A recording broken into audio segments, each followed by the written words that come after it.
पता नहीं, हमको कोई बताता ही नहीं है। पूछिए सर का। कोई नहीं है। कोई नहीं फैकल्टी मेन कैंपस का। तुम ही हो। अरे यार बताओ। तुम्हें पता करना था एक्चुअली सर, हम लोग का बैच नहीं डिसाइड हुआ है कौन सा बैच है केमिस्ट्री में थर्ड ईयर में। अगर किसी का क्लास शुरू हो गया होगा तो उनको पता होगा तो। भाई देख, सुने हो किसी को, कोई जान पहचान होगा या कोई फ्रेंड होगा तो पता करके बता देना बेचारे को, ठीक है। ये उगता हुआ सूरज नहीं, डूबता हुआ सूरज है। इसको कुछ पता नहीं था, सो को उठता है तब तक सुबह हो चुकी रहती है। शांतनु कहाँ आया? शांतनु नहीं आया क्या?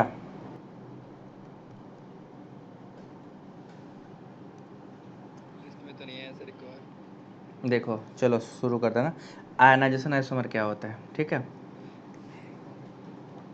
They have exchange of, sorry, they have ionic ligand present inside and outside of coordination sphere।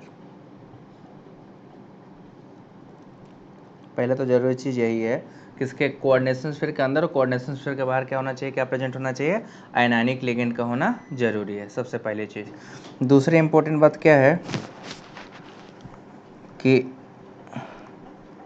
They have same formula.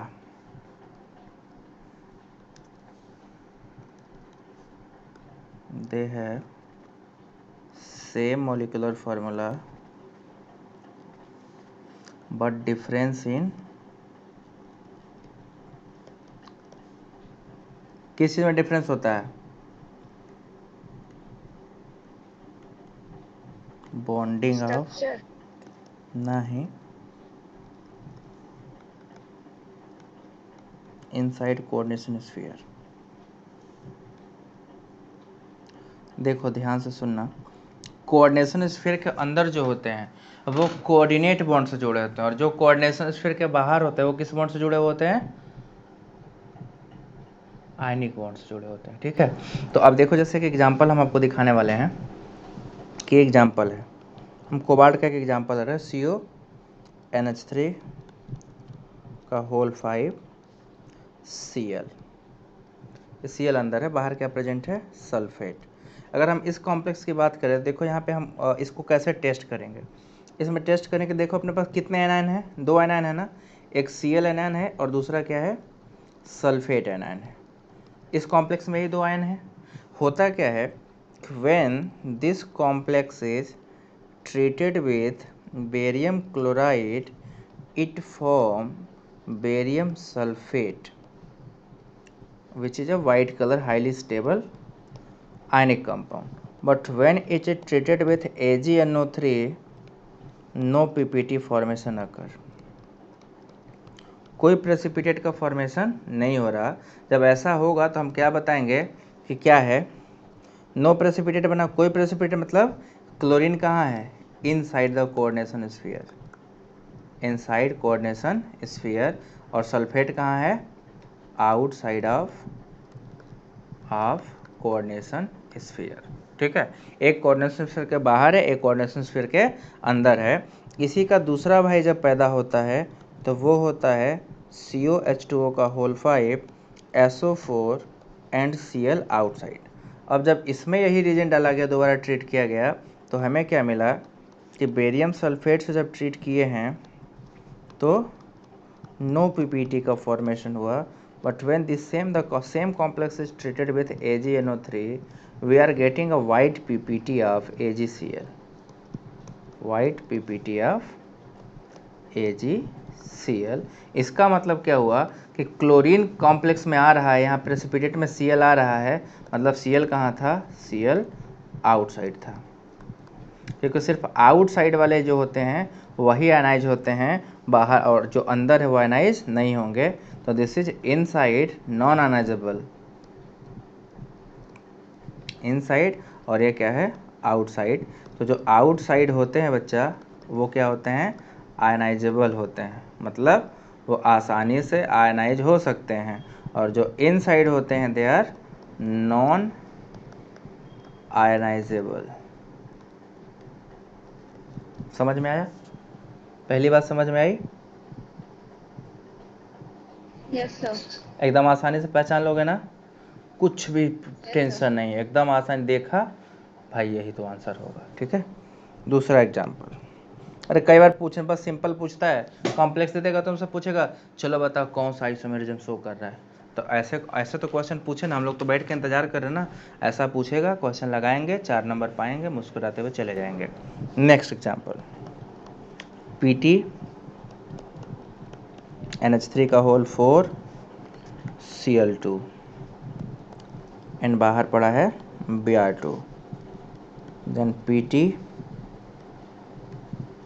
NH3 का होल 4 Br2 Cl2। देखो मॉलिक्यूलर फार्मूला तो दोनों का सेम है ना, डिट्टो सेम है, बट दोनों में अंतर किस चीज़ का है भाई? यहाँ पे कौन सा प्रेसिपिटेट मिलेगा? AgCl मिलेगा कि AgBr मिलेगा? AgBr। इसका कौन सा कलर होता है? Pale yellow. दोनों का कैसा ये वाइट होता है ना, AgCl क्या होता है? अरे भाई ऊपर जाओ, दिस इज वाइट, है ना। अब मुझे कोई ये बताओ कि इन दोनों को कैसा डिफ्रेंशिएट करते हैं कि वाइट कलर का प्रेसिपिटेट बना और येलो कलर का जो बन रहा है, इन दोनों को सेपरेट करने की कोई टेक्निक है अपने पास क्या? अमोनियम हाइड्रोक्साइड में डालने। जी हाँ, अमोनियम हाइड्रोक्साइड में लोग AgCl तुरंत ही क्या होता है? डिसअपियर हो जाएगा। और वो तुरंत डिसअपियर नहीं होता, पार्शियल डिसअपियर होता है ना, हीट करने पे। और हीट कर दोगे तो कंप्लीट डिसअपियर हो जाता है। सच्चाई है यही, यस सर। यही सत्य है। नेक्स्ट, इसमें कौन सा, इसमें ये वाला मिलेगा और इसमें कौन सा मिलेगा? AgCl मिलेगा, है ना। यहाँ पे AgBr नहीं मिलेगा क्योंकि अब बाहर है। दोनों में कौन सा आइसोमेरिज्म हो गया आपस में? देयर आयनाइजेशन, मतलब आयनिक लिगेंड की वजह से स्ट्रक्चर बदल जा रहा है, तो इसको हम बोलते हैं आयनाइजेशन आइसोमेरिज्म। आयनों की वजह से बन रहा है। ठीक है, एक और एग्जांपल हम लोग करेंगे, COEn का होल ट्वाइस NO2Cl और बाहर है SCN, और दूसरा इसका जो भाई होगा वो En का होल ट्वाइस NO2SCN और बाहर कौन चला गया? Cl। ठीक है, ये दोनों भी आपस में क्या होगा? अभी कौन सा आइसोमेरिज्म शो कर रहे हैं दोनों? आयनाइजेशन आइसोमेर। ठीक है, जी हाँ, आयोनाइजेशन। ये और कौन सा आइसोमेरिज्म शो कर सकता है इसके अलावा? सर लिंकेज और SCN एम्बिडेंट और SCN। एम्बीडेंट के अलावा कोई और आइसोमेरिज्म शो कर सकता है?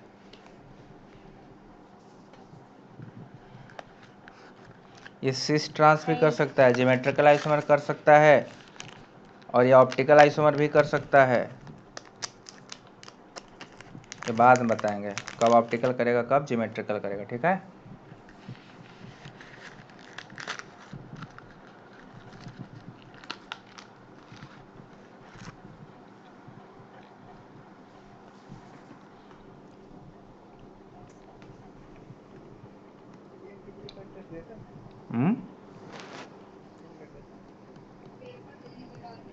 FeCl के साथ।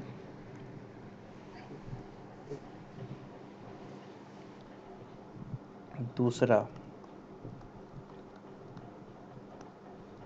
सॉल्वेटेड और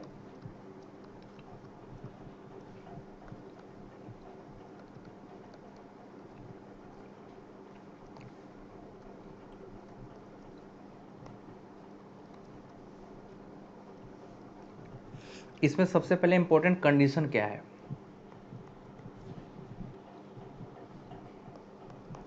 there must be water ligand inside the coordination sphere, ये कंपलसरी चीज़ है? अंदर से सिर्फ बाहर ही जा सकता है, बाहर से अंदर नहीं आ जी नहीं।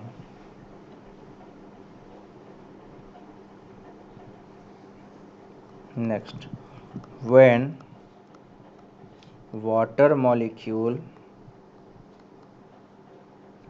interchange between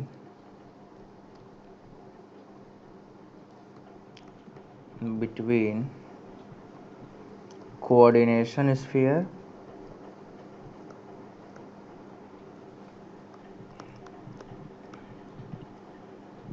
and ionization sphere,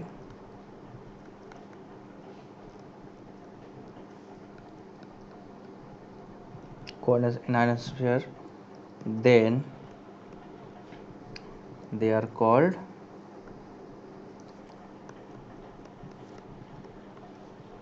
hydrated isomerism.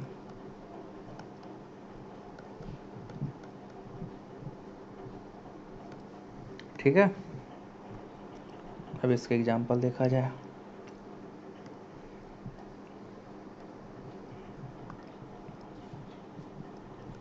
इसमें सिर्फ देखने एक एक स्टेप वाइज पानी निकालना है, ठीक है।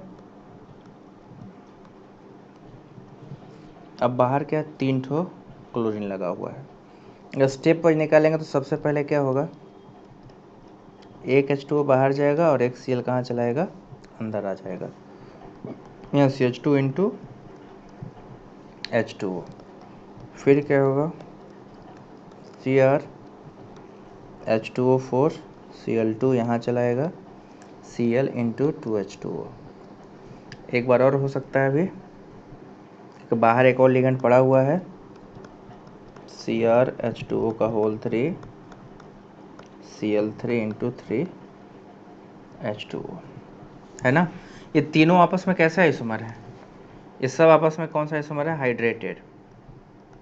ये सब आपस में क्या है, हाइड्रेटेड, क्योंकि दे आर स्टेप वाइज, ये क्या कर रहे हैं, एक के बाद एक वाटर मॉलिक्यूल का एक्सचेंज कर रहे हैं, निकलता जा रहा है वाटर, बाहर चलता चला जा रहा है। अब इन सबको आइडेंटिफाई करना होगा कि ये सब आइसोमर है, तो कैसे पता चलेगा, किस टेस्ट से, AgNO3 से, है ना। इसमें ट्रीट करेंगे तो कितने मोल, 3 मोल AgCl मिलेगा। इसमें डालोगे तो 2 मोल मिलेगा, इसमें डालोगे तो 1 मोल AgCl मिलेगा,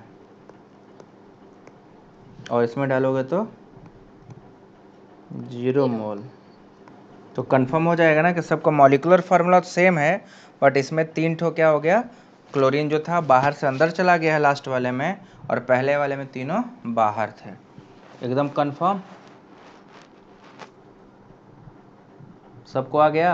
Yes, sir. Next, hydrated isomer ऐसे पहचाने जाएंगे। Third is linkage isomer.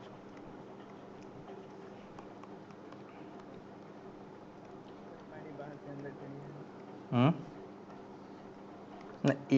इसका डिफिनीशन ही यही है कि व्हेन, देखो डिहाइड्रेशन होता है, पानी निकलना मतलब क्या बोलते हैं उसको, डिहाइड्रेट करना बोलते हैं, ठीक है। तो व्हेन वाटर मॉलिक्यूल लॉस करेगा, कोऑर्डिनेशन स्फीयर के लिगेंड के साथ चेंज करेगा, उसको बोलते हैं हाइड्रेशन आइसोमर हो रहा है। बाहर से अंदर आएगा तो नॉर्मल कॉम्प्लेक्स फॉर्मेशन होगा, तो ऐसा कोई डिफिनेशन है नहीं कि उसको हाइड्रेटेड आइसोमेरिज्म बोला जाएगा, ठीक है।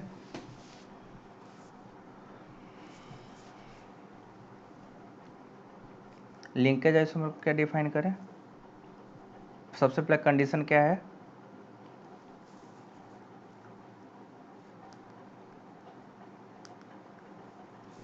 बाइडेंटेट या पॉलीडेंटेट होना चाहिए। मारेगा तो दांत टूट जाना चाहिए।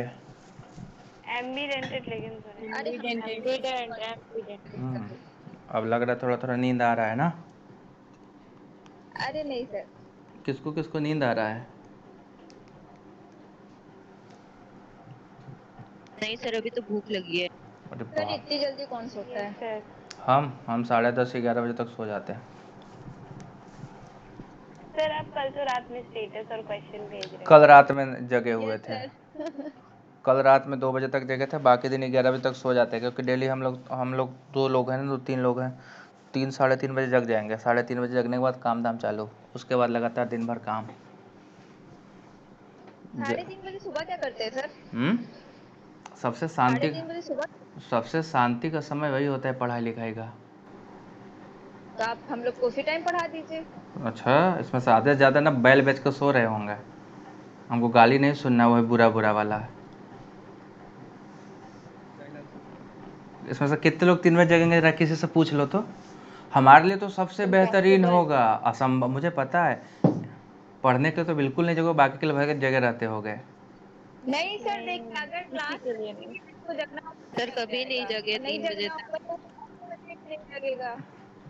तुम सर सम हॉस्टल में जब पार्टी होती है तो रात के 5 बजे भी, मतलब सुबह के 5 बज जाते तब भी सब नाचते गाते रहते हैं। वो तो मुझे पता है, चुप वो रहो बेटा। देखे देखे। अभी तुम ना रोशनी वो तुम घर पे रहती है। अभी देखो क्या होगा, तुम विशाखा घोषित कर दे जाओगे एंटी नेशनल, ठीक है। सर वो ऑलरेडी हम सब कुछ लोगों के लिए घोषित है। अरे बाप रे, ये तो बहुत ही खतरनाक है। नहीं, तुम लोग इतनी सुबह मैं नहीं पढ़ा सकता। हालांकि मैं इस अभी जगह मैं वीडियो बनाने के प्लान में हूँ ना, वो सुबह ही 4 बजे बना दिया करूँगा, ताकि 10 बजे तक तुम लोग को मिल जाएगा।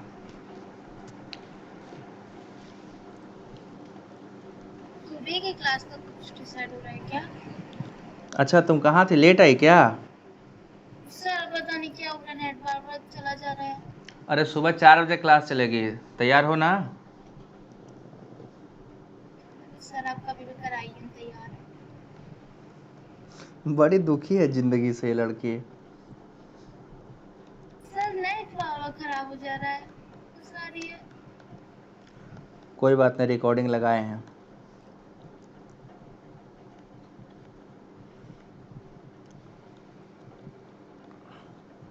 इंडिया में बताओ, पैसा देने के बाद ये इंटरनेट है, और एक यूएस में है। 60 Mbps की स्पीड आप फ्री में यूज कर सकते हो। सोचो, हम लोग अभी कहाँ हैं। सब वहाँ पढ़ाई करने के लिए कोई एग्जाम बता दीजिए फिर। कहाँ पढ़ाई करने, यूएस? जेआरई निकाल ले बेटा, चली जाओगे। हाँ सर, लेकिन उसमें जो आता है वर्बल और वो सब नहीं हो पाएगा। लो, जनरल टेस्ट वाला। मतलब दीदी को पढ़ना भी नहीं है और ऐसे पहुंच जाना है। सर मतलब सब्जेक्ट टेस्ट केमिस्ट्री का वो तो ठीक है, लेकिन जो उसमें जो एक जनरल बात टेस्ट सुन में लो, पूछते हैं सब लोग एक बात ध्यान से सुन लो। केवल केमिस्ट्री सब्जेक्ट पढ़ के अगर चाह रहे हो ना कि एकदम हम बहुत बड़ा सक्सेस अचीव कर लेंगे, तो भूल जाओ। मैंने पहले भी बोला था, सिर्फ सर वो केमिस्ट्री इंग्लिश नहीं। रीजनिंग सब। हाँ, थोड़ा थोड़ा, ज़्यादा मत पढ़ो, तुम्हें बहुत डेप्थ नहीं पढ़ना है। 10% तो पढ़ना पड़ेगा। ये बात अच्छे से उसकी दिमाग में रख फॉर्म लो। की फीस इतनी ज्यादा है। एक बार सोची हो कि उसका जब चली जाओगे वहाँ पे कितना फेलोशिप है। हाँ सर वो भी है, लेकिन वेकिन कुछ नहीं, जिसको जाना होता जा नहीं रहे हैं क्या? हाँ सर जा रहे हैं, क्यों नहीं तब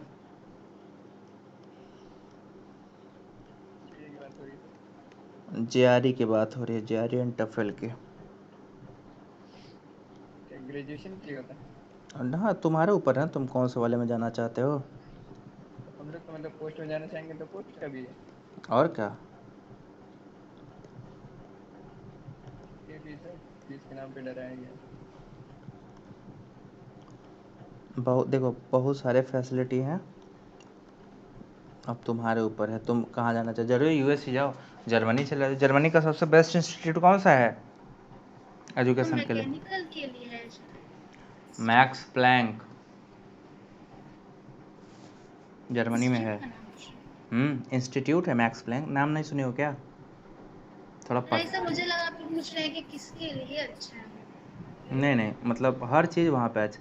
वो देखो, यहाँ से जहाँ भी जाओगे ना, यहाँ से तो अपने इंडिया से तो बेहतर ही मिलेगा, पाकिस्तान छोड़ के, ठीक है। वहाँ सीधे हाँ क्या, सर वो तो है। वहाँ पे बम बनाना सिखाते हैं, सीधे प्रैक्टिकल कराते हैं। थियरी से कोई मतलब नहीं, थियरीज आर मतलब ओनली सेट चीज़ें हैं। चलो ज़रा देखना मज़ेदार, एक एग्जांपल तुम लोग को दिखाया था ना, क्या उसमें अंतर हो गया था? कलर बदल जा रहा था, है ना।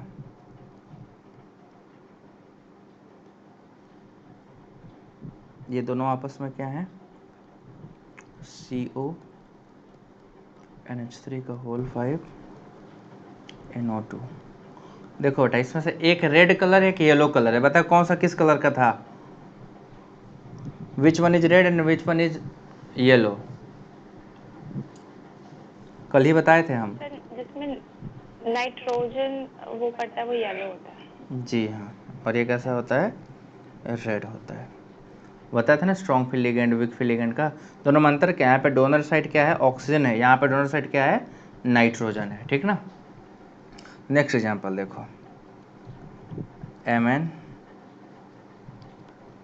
CO5 SCN आइसोसाइनेट है ना। और यहाँ पे जब अगली बार जुड़ता है Mn CO5 NCS, ये कौन सा हो गया? आइसोथायोसाइनेटो। तो ये दोनों में सिर्फ अंतर क्या है कि यहाँ पे डोनर एटम कौन सा है? This is nitrogen is donating atom and here this is a sulphur is donating atom.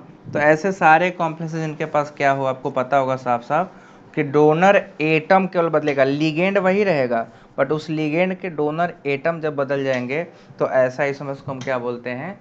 Linkage isomer बोलते हैं। Clear?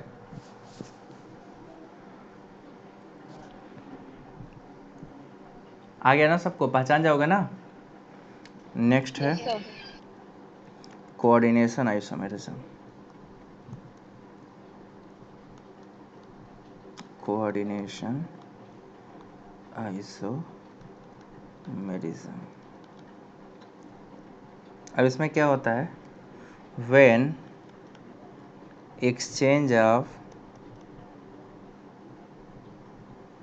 ligand between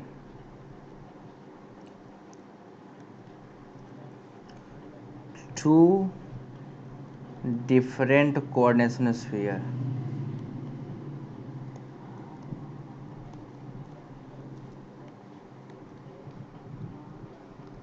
to different coordination sphere. जब दो डिफरेंट कोऑर्डिनेशन स्फीयर के बीच में लिगेंड का क्या लगे? एक्सचेंज। याद रखना लिगेंड एक्सचेंज होता है। ठीक है, जल्दीबाजी के चक्कर में हम लोग मेटल को नहीं कर सकते। हमेशा कैटायन पहले लिखा जाता है। कैटायन हमेशा कहाँ लिखा जाएगा? पहले। और जो आयनायन होता है वो हमेशा कहाँ लिखा जाता है? लास्ट में, CN6। ठीक है, जब इसमें एक्सचेंज होगा तो आपका एक कॉम्प्लेक्स बन जाएगा CONH3 का 6 एंड CrCN6। ये हुआ क्या? इसमें का लिगेंड निकल के इसमें चला गया, इसमें चला आया, यहाँ का सारा लिगेंड निकल के इसमें चला आया। तो जिसमें आयनानिक लिगेंड होता है उसको हमेशा लास्ट में लिखते हैं, तो आयनानिक वाले लास्ट में लिखे जाएंगे, और जो कैटानिक या न्यूट्रल होते हैं उनको हमेशा हम कहाँ लिखते हैं? पहले लिखते हैं। ऐसा आइसोमर्स को हम क्या बोलते हैं? Coordination isomerism. ठीक है, एक एग्जांपल। दूसरा एग्जांपल देखो, PTNH3 का होल 4 और दूसरा है PTCl4। इसके देखो कई आइसोमर बन सकते हैं ना। कैसे? इसका एक सेल निकल के इसमें चला है और इसका एक अमोनिया निकल के इसमें चला है, तो आपको क्या मिलेगा? PTCl